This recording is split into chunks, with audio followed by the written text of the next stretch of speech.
I was 18 years old when I got married.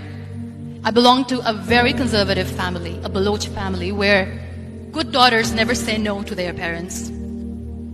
My father wanted me to get married, and all I said was, if that makes you happy, I'll say yes. And of course, it was never a happy marriage. Just about after 2 years of getting married, about 9 years ago, I met a car accident.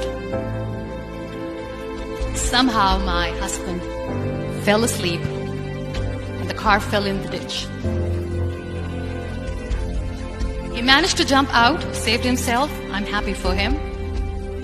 But I stayed inside the car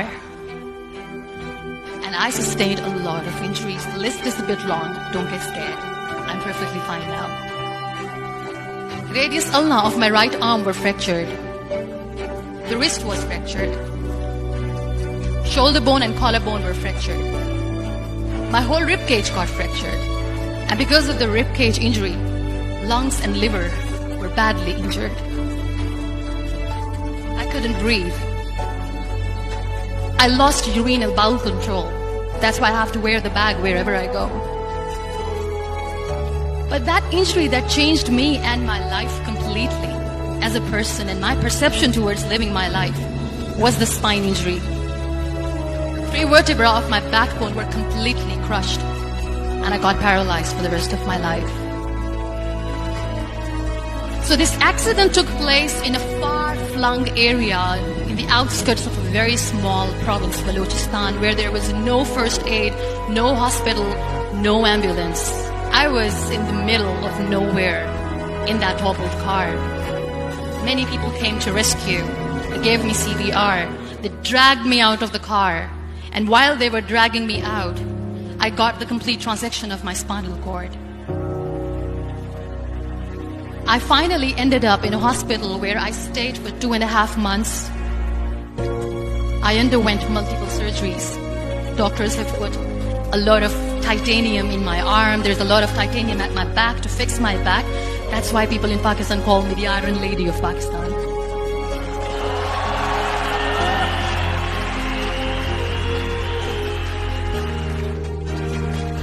Those 2.5 months in the hospital were dreadful.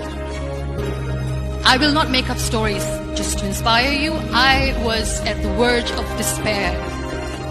One day, doctor came to me and he said, well, I heard that you wanted to be an artist, but you ended up being a housewife. I have a bad news for you.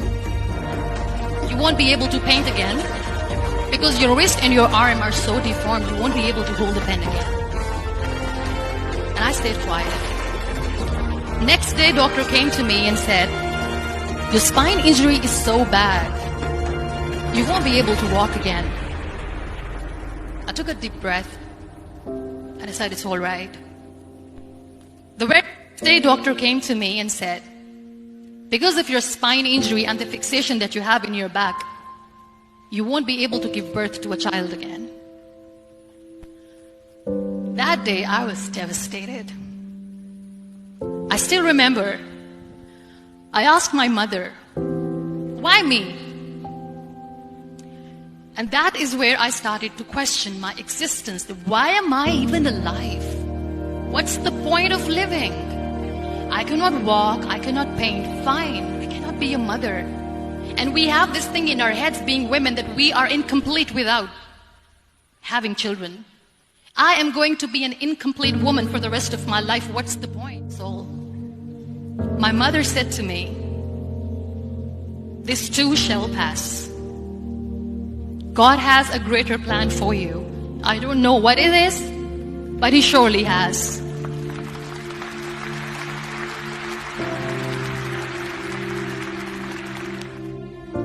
So what kept me going was, one day I asked my brothers, I know I have a deformed hand, but I'm tired of looking at these white walls in the hospital and wearing these white scrubs. I'm getting tired of this. I want to add more colors to my life. I want to do something. Bring me some colors. Bring me some small canvas. I want to paint. So the very first painting I made was on my deathbed, where I painted for the very first time. There were a lot of infections in my body, a lot of allergies.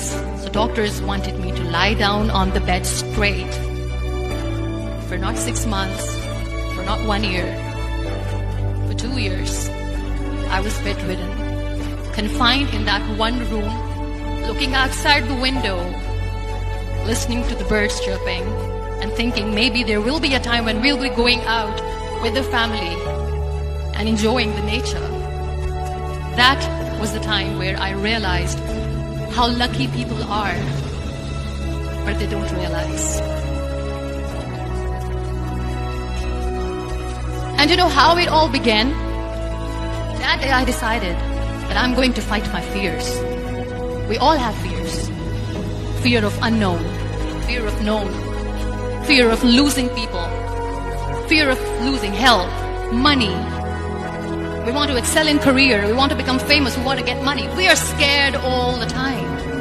So I wrote down one by one all those fears. And I decided that I'm going to overcome these fears one at a time. You know what was my biggest fear? Divorce. Work.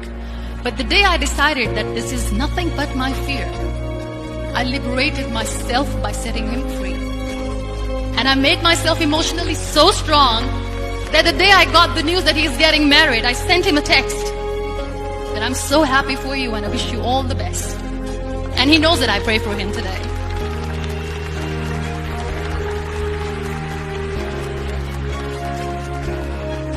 My biggest fear, number 2, was I won't be able to be a mother again. And that was quite devastating for me. But then I realized there are so many children in the world, all they want is acceptance. So there is no point of crying, just go and adopt one. And that's what I did.